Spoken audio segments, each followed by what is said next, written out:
Ada apa dengan PDIP dan Presiden Jokowi? Kenapa elit PDIP menyinggung soal Presiden 3 periode, nepotisme, dan juga Jokowi pegang kartu truf Ketua Umum Parpol? Kita bahas bersama politisi PDIP Guntur Romli dan Kepala Departemen Politik dan Perubahan Sosial CASIS Arya Fernandes.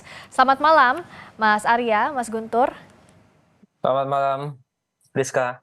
Selamat Selamat malam. malam, Assalamualaikum. Waalaikumsalam warahmatullahi wabarakatuh. Saya ke Mas Guntur dulu.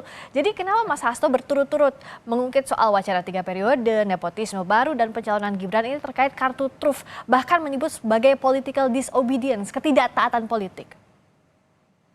Ya, itu sebenarnya tadi juga Mas Hasto juga mengirimkan rilis yang menggambarkan suasana kebatinan di PDI Perjuangan saat ini, suasana yang sangat sedih, suasana yang sangat terluka, suasana yang merasa ditinggal oleh Bapak Jokowi dan oleh keluarganya, padahal PDI Perjuangan selama ini telah memberikan privilege, memberikan keistimewaan yang begitu luar biasa, baik kepada Pak Jokowi, kemudian juga kepada keluarganya, kepada Mas Gibran, kepada Bang Bobi. Tapi mengapa kok tiba-tiba pada akhirnya semua ini keluarga tersebut seperti meninggalkan dan juga seperti membuat luka di PDI Perjuangan. Dan itu juga saya sekarang lagi di Situbondo, lagi di Banyuwangi, juga merasakan hal yang sama itu Mbak. Ketika bertemu dengan anak ranting, dengan PAC, dengan DPC, semuanya bertanya-tanya dan juga memendam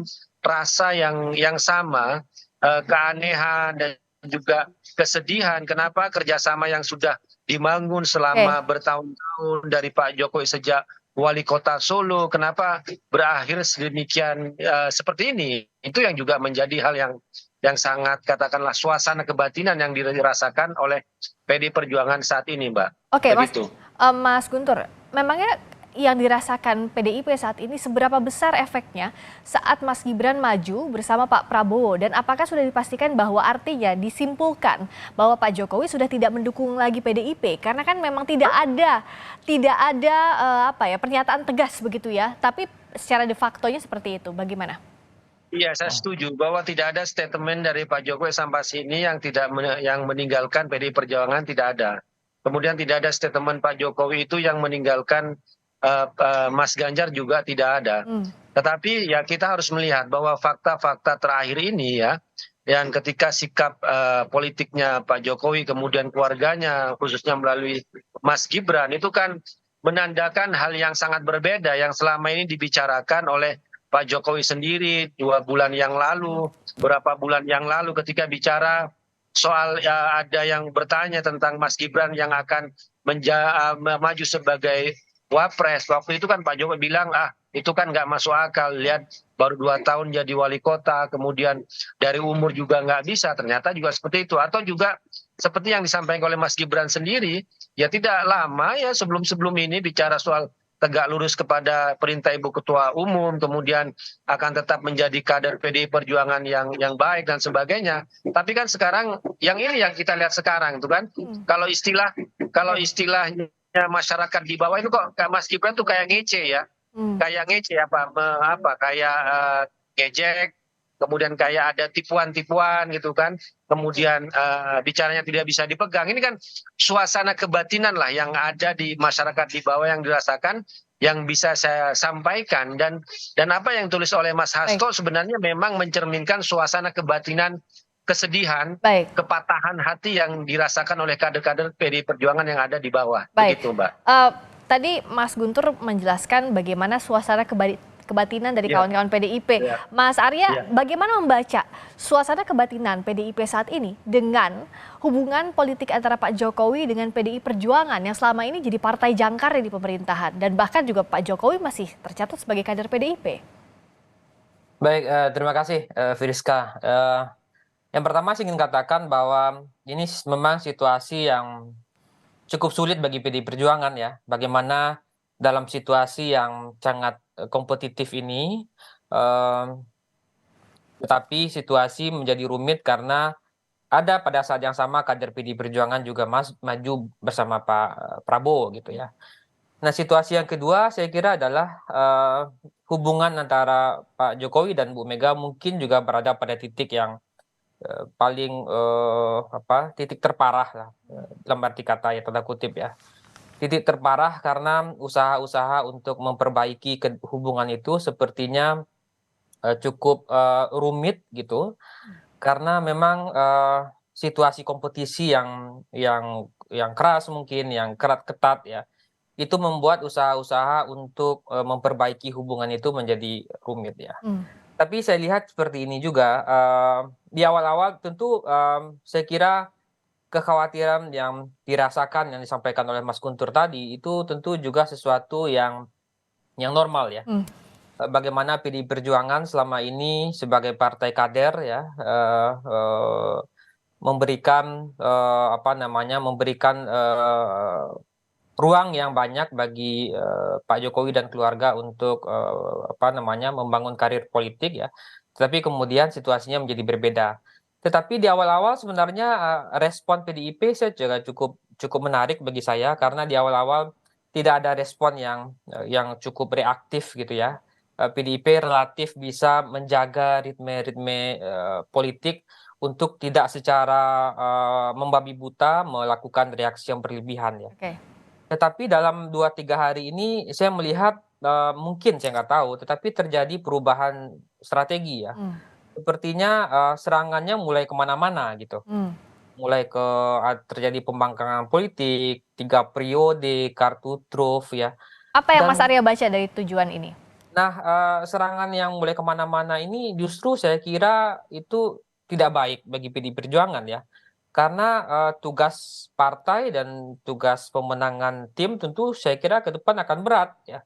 Apalagi di survei-survei kan sekarang terjadi kemandegan elektabilitas Pak Ganjar gitu ya. Jadi respon awal mungkin menurut saya jauh lebih baik dipertahankan oleh PDI Perjuangan dengan tidak memberikan respon yang berlebihan ya, dan fokus pada titik inti persoalan gitu ya, daripada misalnya memberikan serangan yang liar kemana-mana gitu. Nah, yang kedua Oke. adalah informasi pencalonan Pak Gibran ini kan juga sudah lama sebenarnya. Hmm. Dan PDIP kan juga tentu harus mengantisipasi itu lebih awal gitu ya. Oke. Dan informasinya juga sudah diketahui banyak elit gitu ya. Oke. Tapi mungkin serangannya justru datang belakangan gitu. Jadi Oke. ini saya kira dua persoalan yang terjadi ya, dua kondisi yang terjadi. Oke, Mas Guntur.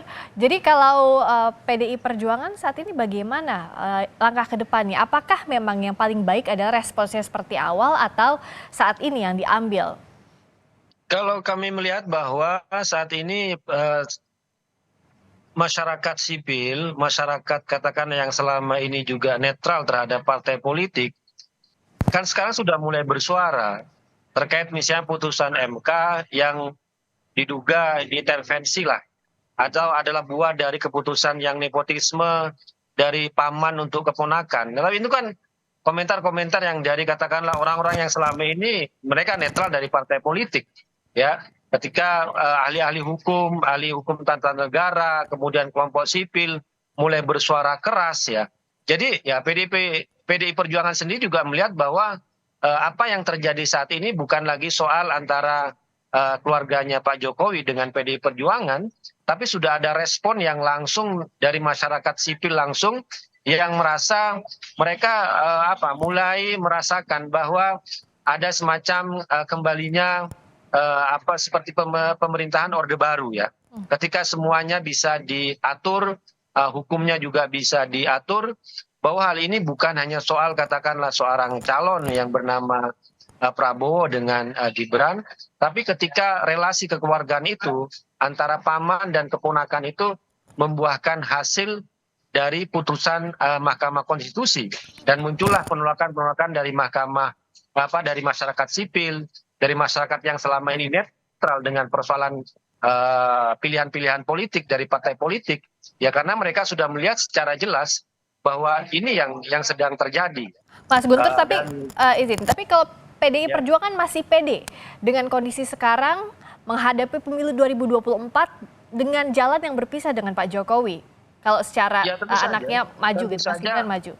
Tentu saja kalau dari kader dari PDI Perjuangan sendiri ya tetap aktif ya, menyapa akar masyarakat ya, kita tetap solid, kita kita tetap kompak. Cuma ketika Anda menanyakan bagaimana suasana kebatinan pada saat ini tentang katakanlah dinamika politik yang ada, ya seperti yang diungkapkan oleh Sekjen dari PDI Perjuangan sendiri, Mas Hasto, yaitu ada kesedihan, ada luka, ada patah hati. Tapi tentu saja ya itu tidak membuat kami patah semangat dalam arti memperjuangkan Mas Ganjar dengan Prof Mahfud, karena ya itu merupakan pilihan dari kecerdasan, dari juga kejeniusan, dan juga dari representasi ya yang diinginkan oleh masyarakat, bukan representasi katakanlah orang yang sudah memiliki rekam jejak pelanggaran hak asasi manusia masa lalu, atau produk dari nepotisme, dari permainan hukum gitu kan.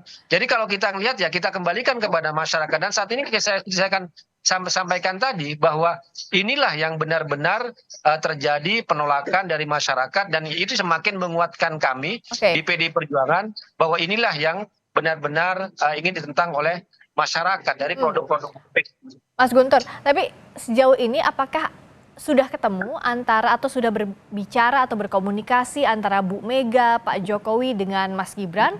Kalau belum, apakah akan ada? Karena secara faktualnya kan Pak Jokowi ini bahkan disebut sebagai kader terbaik, pun PDIP adalah rumahnya Pak Jokowi sebenarnya. Ya, sampai saat ini belum ada komunikasi ya. Terakhir kalau pertemuannya Pak Jokowi dengan Ibu Mega kan waktu Rakernas ya. Waktu Rakernas ketika itu ada momen Ibu Mega menggandeng Pak Jokowi dengan Mas Ganjar ya kan.